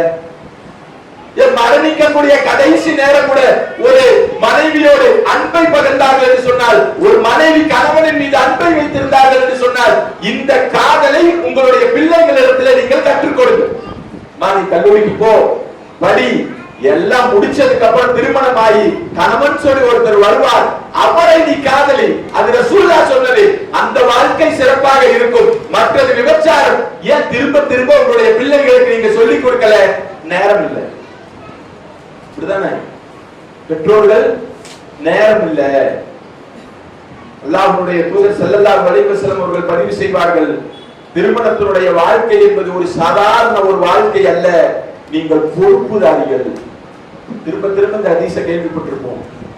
நீங்கள் உங்களுடைய பிள்ளைகளுடைய வளர்ப்பை பற்றி நாளை மறுமையிலே கண்டிப்பாக அல்லாஹ்விடத்திலே பொறுப்பு விசாரிப்பார். நீங்கள் பதில் சொல்லாம உங்க காலடி ஒரு எட்டு எடுத்து வைக்க முடியாது.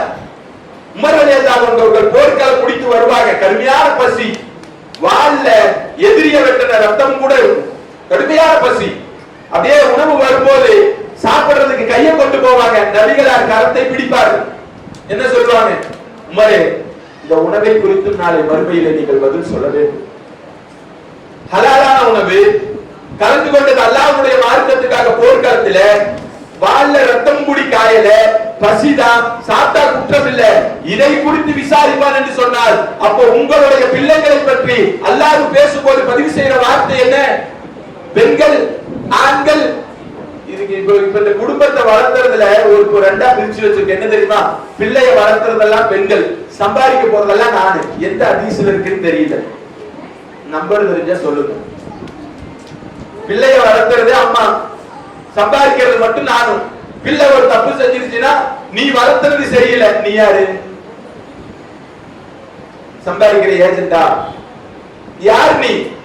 அல்லாஹ் சொல்கிறார், பிள்ளை வளர்ப்பை பற்றி அல்லாஹ் நாளை மறுமையில 2 நபர்களிடத்திலேயும் அல்லாஹ் விசாரிப்பார். அந்த விசாரணைக்கு பதில் சொல்லாம போக முடியாது. மிக மிக முக்கியமான ஒரு பொறுப்பு பிள்ளைகளை வளர்ப்பதிலே அல்லாஹ் ரப்பல் ஆலமீன் பெற்றோர்களுக்கு கொடுத்திருக்கிறார். ஆனா இன்னைக்கு இந்த தொழுகையினுடைய அந்த விஷயத்திலும் சரி, பிள்ளைகளுக்கு உபதேசம் செய்யக்கூடிய விஷயத்திலும் சரி, கொஞ்சம் கொஞ்சமா பின்னோக்கி போய் போய் போய் இன்னைக்கு எந்த அளவுக்கு வந்துருச்சுன்னா, பெற்றோர்கள் தடுமாறக்கூடிய அடுத்த கட்ட நிகழ்வு என்னன்னா, நம்ம ஆளுகளை மேக்சிமம் இளைஞர்கள் ஆகட்டும் 9 மணி இஷா முடித்த உடனே வீட்டுக்கு வரக்கூடிய இளைஞர்கள் எத்தனை பேர்? பெற்றோர்கள் தவறு செய்யக்கூடிய 3வது இடம். என் பையன் இஷா தொழுகை முடிஞ்ச உடனே வீட்டுக்கு வந்துட்டான். நபிகள் நாயகம் ஸல்லல்லாஹு அலைஹி வஸல்லம் சொன்னார்கள், இஷாவுக்கு பிறகு தேவையில்லாமல் பேசுவதை நபிகளார் வெறுத்தார்கள். இருக்கா? சாதாரணமான ஒரு ஹதீஸ் இல்ல, சாதாரணமான ஒரு ஹதீஸ் இல்ல. எதையும் நபிகளார் வெறுமன சொல்லிட்டு போல. இந்த ஹதீஸினுடைய ஆழத்தை நீங்கள் புரிந்து கொண்டால் உங்களுக்கு தேவை இருக்கா நீங்க பேசலாம். வியாபாரமா? Okay right. தேவை இல்லாமல் இன்றைக்கு எத்தனை இளைஞர்கள் முஸ்லிம் முஹல்லாவுக்குள்ள போங்க. ஏன் பெற்றோர்கள் உங்களை ஒரு கட்டுப்படுத்தி இஷா தொழுகை முடிஞ்சதுன்னா வா வீட்டுக்கு சாப்பாடு கொடுத்து தூக்க வச்சு காலையில ஃபஜ்ருக்கு எழுப்பி விடக்கூடிய சூழல் ஏன் உங்களுக்கு வரல? என் பையன் எல்லாம் சொல்லி கேட்க மாட்டான். கேட்கிற ஸ்டேஜ்ல விட்டாச்சு, அப்படிதானே? கேட்கிற ஸ்டேஜ்ல விட்டுட்டீங்க. எல்லாம் கெட்டு குட்டி சவராய் எந்த அளவுக்கு தெரியுமா போயிருச்சு? சுபஹானல்லாஹ். இரவு நேரங்கள்ல கொஞ்சம் முஸ்லிம் முஹல்லாக்கள வேற ரவுண்ட் அடிச்சிட்டு வாங்க. மிக மிக முக்கியமாக 2-3 செய்திகளை பதிவு செய்யற. உள்ளமே அப்படியே வெடிச்சு செதறுங்கிற அளவு போதையில ஒரு இளைஞன் அடிக்ட் ஆயிட்டான். அடிப்படை என்னன்னா, அவன் வீட்டுக்கு 1 மணிக்கு வருவான், 2 மணிக்கு வருவான். பெற்றோர்களால் கட்டுப்படுத்த முடியல. ஒரு கட்டத்துல தெரியுது போதைக்கு அடிமையாயிட்டான். அடிமையான அவன் வாழ்க்கை எந்த அளவுக்கு மாறுதுன்னு சொல்லி சொன்னா, ஒரு கட்டத்துல வியாபாரம் இல்ல, வேலைக்கு போற, கையில காசு இல்ல. இப்ப போதை கொடுக்கக்கூடியவன் சொல்றான், ஒற்றை வார்த்தை சொல்றான், உனக்கு காசு வேணுமா? உனக்கு போதை வேணுமா? நிர்வாணமாக ஒரு பெண்ணை வீடியோ எடுத்துட்டு வா, உனக்கு காசு தர, போதைக்கு தர, கஞ்சா தர. சொல்றதுக்கு வாயை பூசது யாரு தெரியுமா எடுத்தான்? பெற்றெடுத்த தாயை எடுத்து கொண்டு போய் கொடுத்தான். அடிப்படை எங்க போச்சு? முதல் நாள் 9 மணிக்கு வீட்டுக்கு வரல, 10 மணிக்கு வீட்டுக்கு வரல, அவனை நிக்க வச்சு 10 மணிக்குள்ள வீட்டுக்கு வர்ற மாதிரி இருந்தா உள்ளவா, தேவையில்லாம நின்று பேசிட்டு வர வந்தா அப்படியே போ.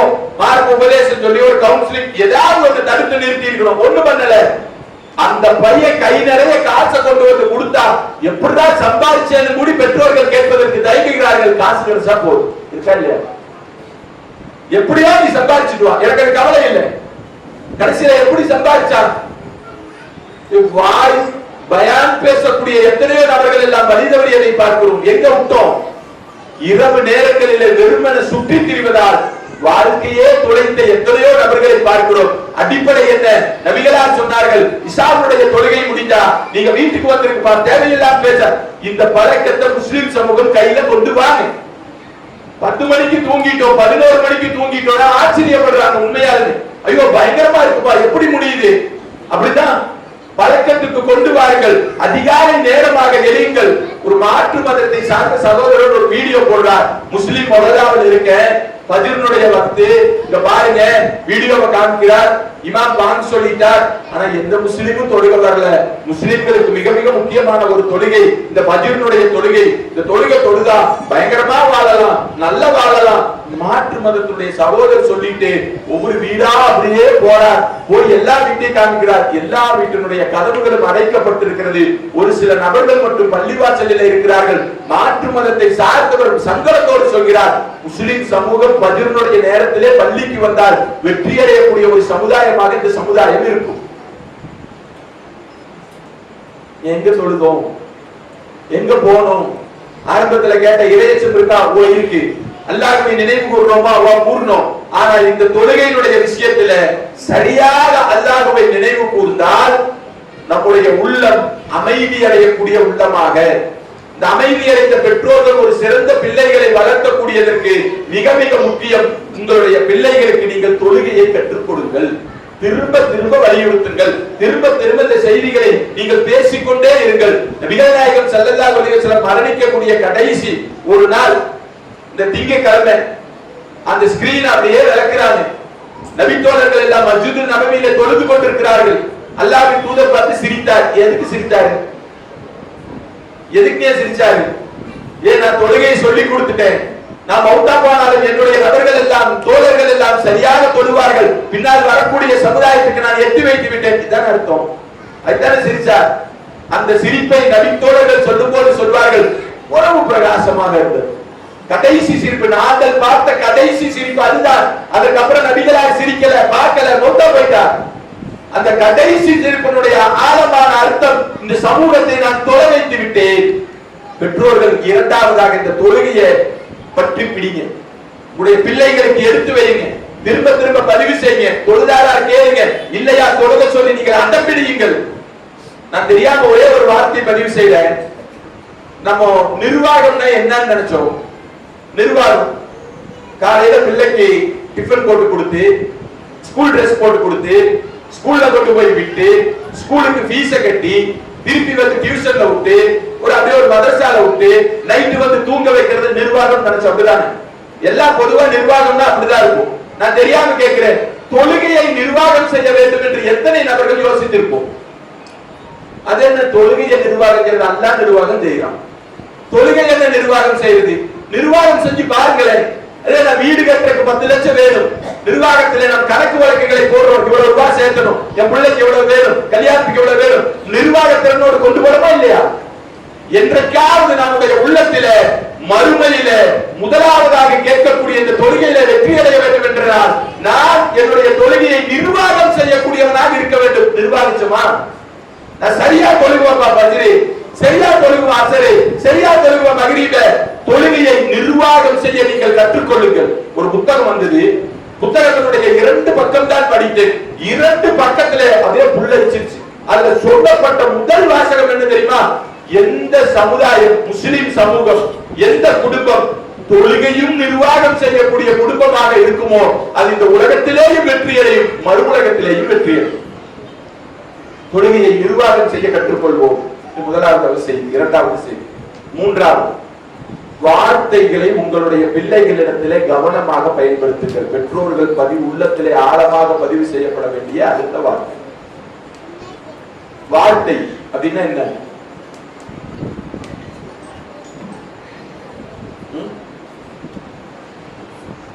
நீ எல்லாம் நாசமா நட போக,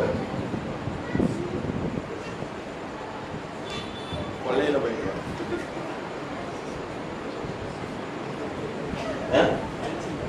கல்ச்சில இல்ல சிரிக்கிறோம். எத்தனை பெற்றோர்கள் வார்த்தை விடுகிறோம். நான் ஒரு இது கேட்கிறேன். சைக்காலஜி ரீதியா ஒரு அம்மா மாற்று மதத்தை சார்ந்த ஒரு அம்மா பேசுறாங்க.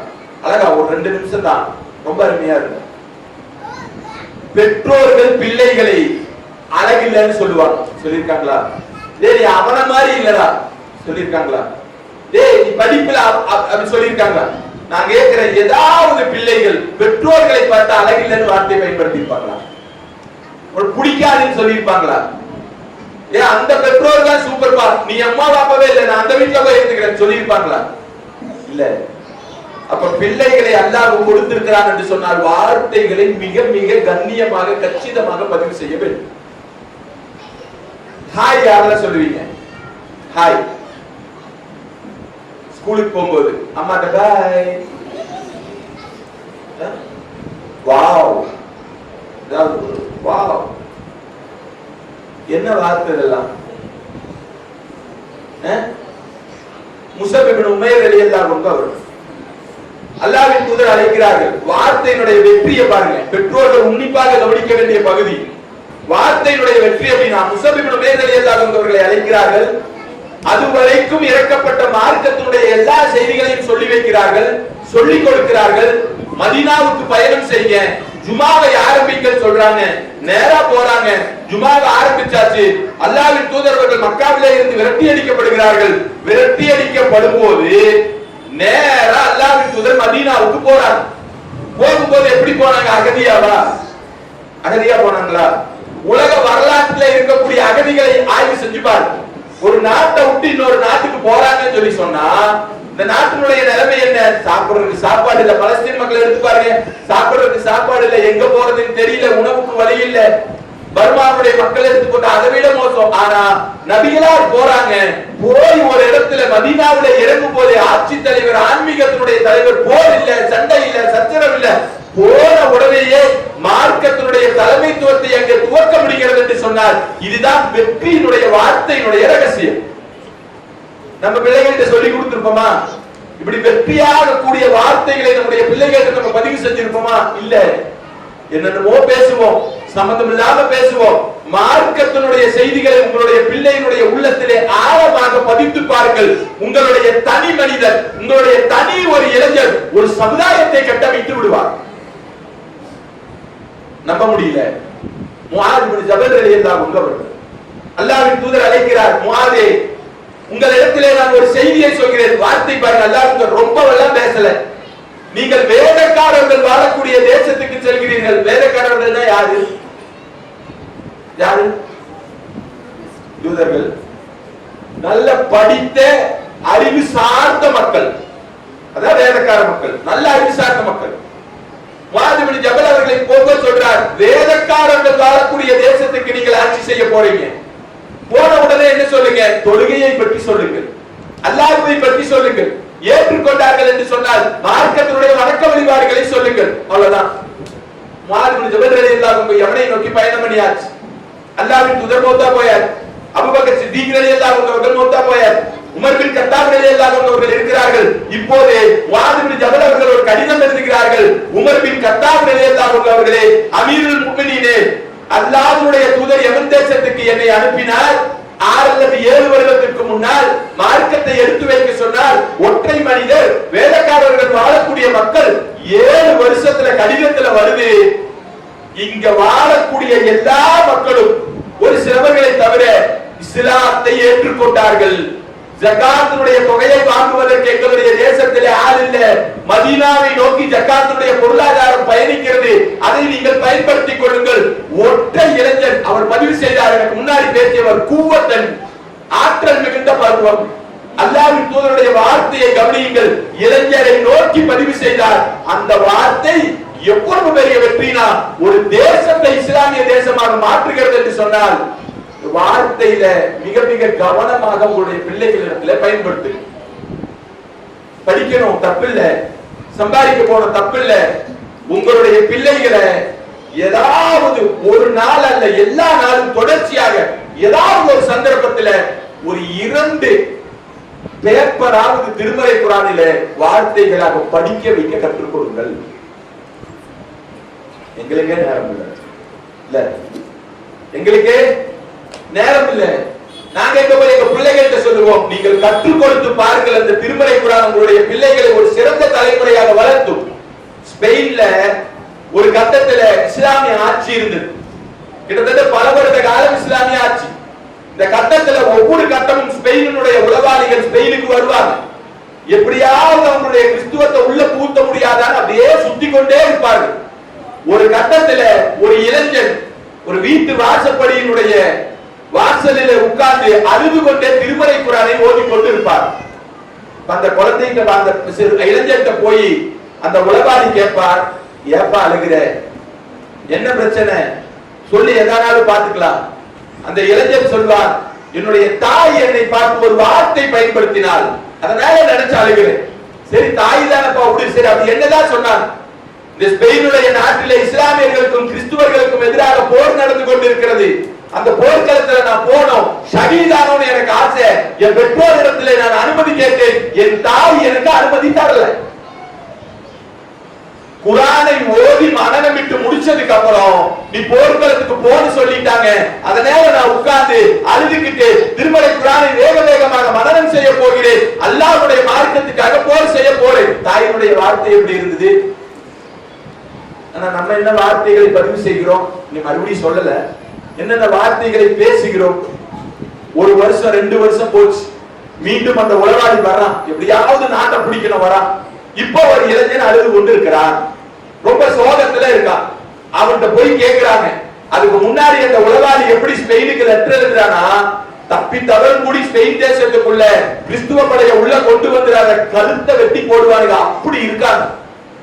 2 வருஷம் கழிச்சு கடிதம் எழுதுகிறார், நான் இங்கே இப்போது ஸ்பெயினுக்கு வந்தேன், ஒரு இளைஞர் அழுது கொண்டிருப்பதை பார்த்து ஏன் என்று கேட்டேன். அந்த இளைஞர் பதிவு செய்தார், நான் ஒரு பெண்ணை காதலித்தேன், கரம் பிடிக்க முடியல, அதை நினைத்து அழுது கொண்டிருக்கிறேன். அந்த உளவாளி எழுதினார், இப்போது உங்களுடைய படைகளை கொண்டு வந்தால் எல்லா முஸ்லிம்களுடைய கழுத்துக்களை வெட்டி வீழ்த்தி நாம் விட்ட தேசத்தை மீண்டும் நம்மால் கைப்பற்றிக் கொள்ள முடியும். எங்க வார்த்தை கவனிச்சுக்கலாம். ஆரம்பத்தில் அந்த தாய் சொன்ன வார்த்தை என்ன?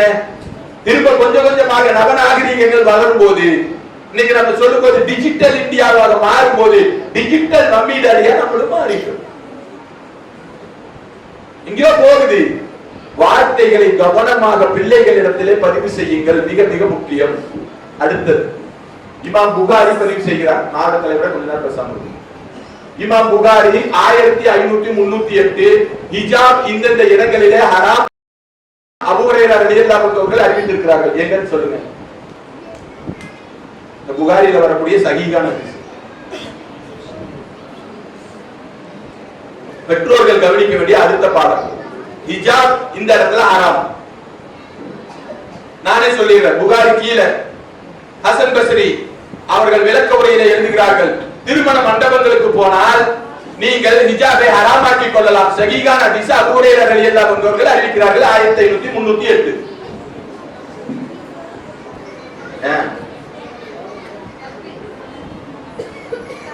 ஆடைகளிலே பெற்றோர்கள் கவனம் செலுத்துங்கள். சொல்லும் போது சிரிக்கிறமா இல்லையா? சொன்னதுமே இது ஹதீஸே இல்ல, ஒரு பொய் சொல்றாரு, சிரிப்பு வருதுன்னா வாழ்க்கையினுடைய நடைமுறை ஆடைகளிலே எப்படி இருந்திருக்க வேண்டும்? கல்யாண மண்டபத்துல பாருங்க, பாக்குறது வேலை இல்ல, யதார்த்தமா வரும்போது பார்க்கணும். நீ உங்களுக்கு எங்க வேலைன்னு கேட்கணும்.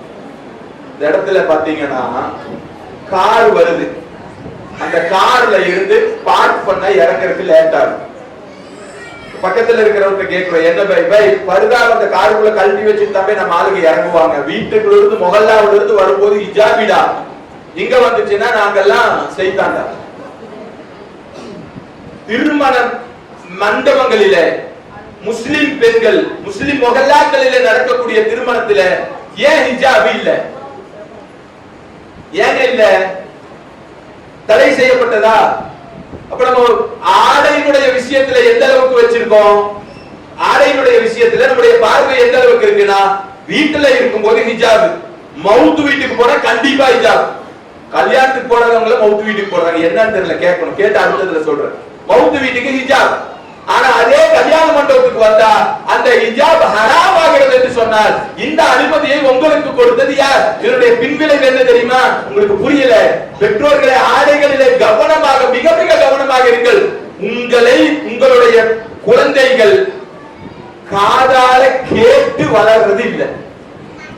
நல்ல விஷயத்தை ஒரு மருத்துவத்தினுடைய ஒரு அறிக்கை பதிவு செய்கிறது. உங்களுடைய குழந்தைகள் நீங்கள் சொல்லிக் கொடுக்கிறீங்களே, அந்த சொல்வதன் மூலமாக காதால் கேட்டு உங்களுடைய குழந்தைகள் வளர்வது இல்ல. எப்படி வளருது? எப்படி குழந்தை வளருது? டிவில நல்ல ஸ்ட்ராபெரியினுடைய சதச்சவன் அப்படியே ஒரு ஸ்ட்ராபெரி விளம்பரம் வருது. உங்க புள்ள கேக்குதா? கேக்குதா? எப்படி கேக்குது? கண்ணால் உங்களுடைய நடவடிக்கைகளை உங்களுடைய பிள்ளைகள் கவனித்துத்தான் பிள்ளைகள் வாழ ஆரம்பிக்கிறது. இந்த ஒரு நிகழ்ச்சி, இந்த மாதிரி நிகழ்ச்சி பேசி முடியும் போது ஒரு சில கேட்பாங்க, ஆண்டு நாங்கெல்லாம் நல்லா தானே வளர்க்கணும், நாங்க நல்லவங்களா தானே இருக்கிறோம், அப்ப ஏன் என் புள்ள இப்படி போனா? ஏதோ ஒரு இடத்துல நீங்கள் தவறு செய்திருக்கிறீர்கள். உங்களுடைய ஆடைகளுடைய விஷயத்துல நீங்கள் தவறு செய்தீர்கள். உங்களுடைய பிள்ளை நீங்கள் சொல்லக்கூடிய வார்த்தைகளை கேட்டு வளர்வதல்ல, உங்களுடைய நடவடிக்கைகளை பார்த்துதான் உங்களுடைய பிள்ளைகள் வளர ஆரம்பிக்கிறது.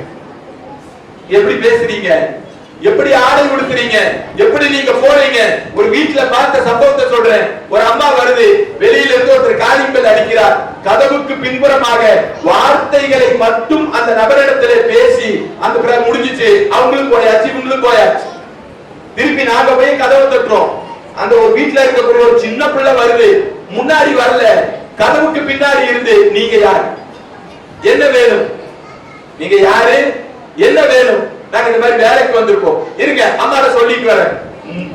சின்ன குழந்தைங்க எல்கேஜி படிக்கக்கூடிய பிள்ளைகளுடைய முகத்தை எங்களால் பார்க்க முடியலன்னா யாரை பார்த்து அந்த குழந்தை கத்துக்குச்சு? ஆடைகளுடைய விஷயத்துல மீண்டும் சொல்றேன், நீங்க எப்படி ஆடைகளை உடுத்தினீர்களோ அதே போலத்தான் உங்களுடைய பிள்ளைகள் பிரதிபலிக்கும். கையை விட்டு போனதுக்கு அப்புறம் ஐயோ ஐயோன்னு கத்துனா ஒண்ணும் பண்ண முடியாது. அடுத்ததாக பெற்றோர்கள் கடைபிடிக்க வேண்டிய மிக மிக முக்கியமான விஷயம். அடுத்தது இமாம் புகாரி அதே மாதிரி பதிவு செய்யறாரு. ஏன் இப்படி செய்யறாருன்னு தெரியல. 1508 லிப்ஸ்டிக் போடுறது ஹலால் அபூ ஹுரைரா தான் சொல்றாரு. நீங்க தப்பா நினைச்சாலும் சரி, நான் கேட்கிறேன், எதுக்கு லிப்ஸ்டிக் போட்டுட்டு வெளியே, அல்லாஹ்வால் பாதுகாக்கப்பட்டவர்களே தவிர எதுக்கு லிப்ஸ்டிக் போட்டுட்டு வெளியில போறீங்க? எனக்கு புரியல, சொல்லுங்களேன், கேட்கலாம். நீங்க பதில் சொல்லுங்க. லிப்ஸ்டிக் எதுக்கு? சூப்பா லிப்ஸ்டிக் சூப்பு போடுறோம் எதுக்கு? சூடால பளபளன்னு இருக்கணும்னு போடுறோம். பெயிண்ட் கேட்டு கடிக்கிறோம் எதுக்கு? பெயிண்ட் நல்லா இருக்கு. லிப்ஸ்டிக் போடுறோம் எதுக்கு? சொல்ல முடியல பத்தியா? பெண்கள் தரப்பிலும் ஆண்கள் தரப்பிலும் சொல்ல முடியல. ஏன் முடியல? மார்க்கத்துக்கு உட்பட்டது அல்ல, அது மார்க்கம் அல்ல. இந்த ரமலான்ல ஒரு தெரிந்த ஒரு ஃபேன்சி கடைக்காரர் சொல்றார், விற்பனையானதிலே எங்க கடைகளில் அதிகமா விற்பனையானது என்ன தெரியுமா? லிப்ஸ்டிக். இந்த வருஷம் 60 வயசு கிளவியும் கூட போடாம கல்யாணத்துக்கு வரமாட்டேங்குது. இது மார்க்கம் அல்ல. சிரிக்கிறதுக்கு சொல்லல.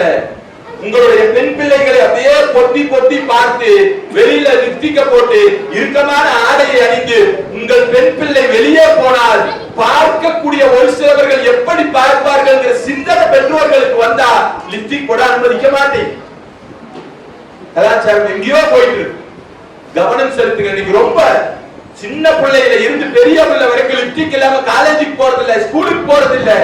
கவனம் செலுத்துங்கள். பக்கத்துல இருந்தா கூட்டி சொல்லுங்க. கடைசியாக ஒரு சில செய்தியோடு முடிக்கிறேன்.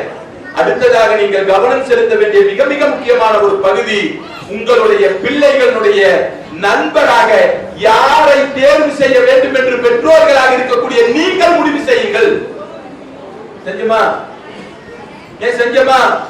என் பையனுக்கு இவனெல்லாம் ஃப்ரெண்டு எங்க சொல்லுங்க. யாரெல்லாம் என் பையனுக்கு ஃப்ரெண்டு தெரியாது? என் பிள்ளைக்கு இவனெல்லாம் ஃப்ரெண்டு எங்க சொல்லுங்க.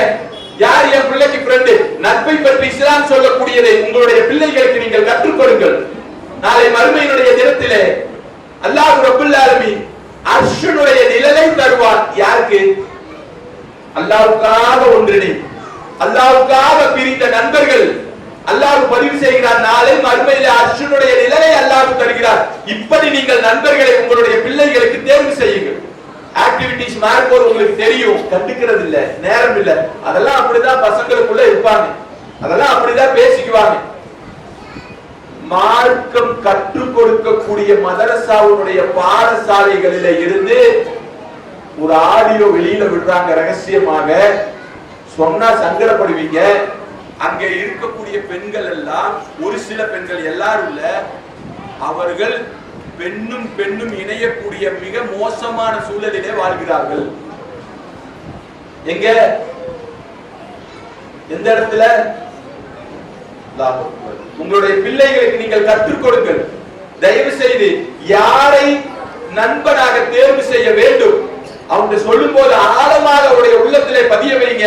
நீங்கள் உங்களுடைய நண்பனை நல்ல நண்பனாக தேர்வு செய்தால் ஒரு கால் நீங்கள் நரகத்திலே இருந்தாலும் கூட அவர்கள் அல்லாஹ்விடத்திலே சிபாரிசை பெற்று உங்களை காப்பாற்றக்கூடிய நண்பனாக நீங்கள் வாழ்க்கையிலே தேர்வு செய்யுங்கள் என்ற வார்த்தையை பதிவு செய்யும். கடைசியா இதோட முடிக்கிறேன். அல்லாஹ் ரப்பல் ஆலமீன் சொர்க்கத்துக்கும் நரகத்துக்கும் மத்தியில ஒரு பாலத்தை போடுவான். அந்த பாலத்திலே கடந்து செல்லக்கூடிய ஒரு சில நபர்கள் பாலத்திலே தவழ்ந்து விழுந்து விடுவார்கள். விழுகும் போது பாலத்தை கடந்து சென்ற சொர்க்கவாசிகள் திரும்பி பார்த்து அல்லாஹ்விடத்திலே கேட்பார்கள், இறைவா, என்னோடு இந்த உலகத்திலே தொழுதவர் என்னுடைய சகோதரர், சகோதரன்னா ரத்த பந்த சகோதரத்தை சொல்லல, என்னுடைய உலகத்திலே இந்த உலகத்திலே தொழுகையினுடைய சப்புலே நாங்கள் எல்லாம் தோளோடு தோளொட்டி தொழுதவர்கள் இறைவா, இன்றைக்கு வரும்போது அவர் காணோம், நரகம் அந்த கொக்கி பிடித்து நரகத்திலே தள்ளிவிட்டது இறைவா. அவர் கேட்பார், தோளோடு தோள் ஒட்டி தொழுத என்னுடைய சகோதரர், அல்லாஹ் அனுமதி கொடுப்பார், நீங்கள் நரகத்துக்குள்ள போங்க, நரகம் உங்களை கரிக்காது. அவர் நரகத்துக்குள்ள அப்படியே இறங்குவார். தொழுகையினுடைய நெத்தியினுடைய தழும்பு நரகம் கரிக்காது. இந்த அடையாளத்தை வைத்து அவர் அப்படியே கூட்டிட்டு வருவார். மாவுல் ஹயாத் என்று சொல்லக்கூடிய புனிதமிக்க நீரில அவரை அப்படியே குளிப்பாட்டுவார். குளிப்பாட்டி சொர்க்கத்துக்கு அழைத்து செல்வார். பெற்றோர்களே, நீங்கள் கவனமாக உங்களுடைய பிள்ளைகளிடத்திலே சொல்லிக் கொடுங்கள், நீங்கள் நண்பனை தேர்வு செய்தால் இப்படிப்பட்ட மார்க்கப்பட்டுடைய நண்பனாக நீங்கள் தேர்வு செய்து கொள்ளுங்கள் என்ற வார்த்தையை திரும்ப திரும்ப பதிவு செய்யுங்கள். கடைசியாக ஒற்றை வார்த்தையில முடிக்கிறேன். உங்களுடைய பிள்ளைகளை நீங்கள் சிறப்பாக வளர்த்தினால், உங்களுடைய பிள்ளைகளை நீங்கள் நல்ல பிள்ளைகளாக வளர்த்தினால், நம்ம மௌத்தா போனா நமக்காக பிரார்த்தனை செய்யக்கூடிய பிள்ளைகளாக வளரும். இல்ல செய்யல, வளர்த்தல, கட்சிக்காரனுக்கும் நடிகர்களுக்கும் பின்னால் செல்லக்கூடிய சமூகமாக நம்முடைய பிள்ளைகள் மாறும் என்று சொல்லி அல்லாஹ் ரப்பல் ஆலமீன் பெற்றோர்களுக்கு சொன்ன உபதேசங்களை கடைபிடித்து சிறந்த தலைமுறையாக வளர்த்தக்கூடிய ஒரு மிகச்சிறந்த பாக்கியத்தை அல்லாஹ் தருவானாக. வாதில்லாஹ் ரப்பல் ஆலமீன். அஸ்ஸலாமு அலைக்கும்.